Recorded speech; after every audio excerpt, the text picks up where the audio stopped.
We've mentioned this a few times in the past, but here's an article that kind of gets into some of the details behind a chronic crisis in the housing market that may be overlooked. This article is titled, "Will Anyone Ever Buy or Sell a Home Again?" That's a pretty provocative statement. It's a pretty extreme thing to say, but there is some truth to it. Think about it. Every home purchase needs a buyer and a seller, obviously. Well, you might think that, well, if you're a seller, obviously you want to sell your house. But when you sell your house, you're also selling your mortgage. Not really selling it, you're just getting rid of it. You're paying it off. So if you have a mortgage that is in the 2 or 3 or even 4% range, when you sell your house, you're waving bye-bye to that cheap money. Most people that own a home have a mortgage on the house, and you pay your mortgage payments to the lender. Well, those payments are based on the interest rate when you got that mortgage. Even if you purchased a home in 2012 or 2013, you've lived there for 10 years, you probably had a mortgage that was 6%, maybe 7, maybe 5 from back then.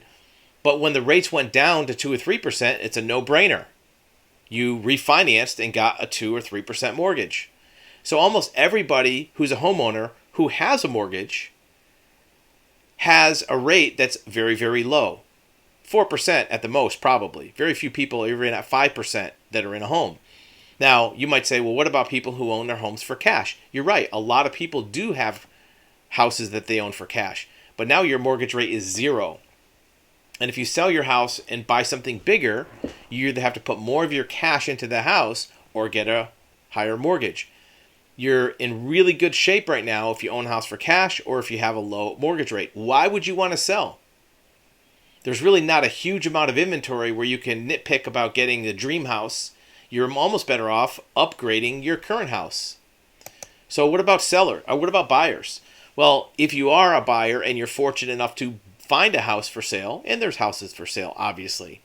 All sellers have not disappeared. You're going to find that, first of all, the price is high. Why? Well, that seller has seen the market go up. And in 2020, 21, beginning of 22, prices of homes were at the highest level ever. So even if a seller says, well, I know the market's going down. I know there's less buyers. So I could sell my house if I reduce the price. They might leave it on the market at a high price and say to themselves, well, if I get this higher price, I'll sell it. If I don't, I'll just keep it and I'll keep my 3% mortgage rate and live happily ever after.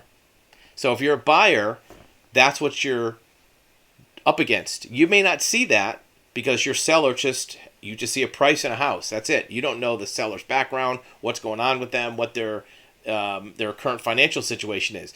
But I guarantee you, if you run a title search on that house, take a look at what their mortgage is. Even if the rate isn't on the paperwork, find out when they got their mortgage. If they got their mortgage in 2018 or 19 or even 20, even beginning of 21, they have a 2 or 3 or 4% mortgage. Look up what the rates were then. And that's what you're asking your seller to get rid of. They're getting rid of cheap money. How much of a difference is there? Well, a $200,000 house at 2%, you're talking maybe $600-$700 a month. Now that house has gone up in value, if it's a $400,000 house at 7% mortgage, now you're talking $4,000 a month. See where that went? So for that seller to get rid of that house, they either need to find a home that's substantially better, which means paying a lot more money, or paying a higher interest rate, which they probably don't want to do. The other thing is, most states, the tax on the house, the property tax, is based on what you bought it for. Sure, it goes up a little bit every year, but it doesn't ratchet up to the current value. Most states have limits on how much your taxes can go up. So now that the real estate market has jumped, why do you want to pay taxes on $600,000 when you're locked in at maybe paying taxes on $250,000 or $300,000? We just saw a house recently that the owner bought in 2015 for $370,000. Their taxes on that house is $2,800 a month. The house right next door, same house, same floor plan, very similar, just sold for $680,000. The taxes on that house is going to be $5,800 a year.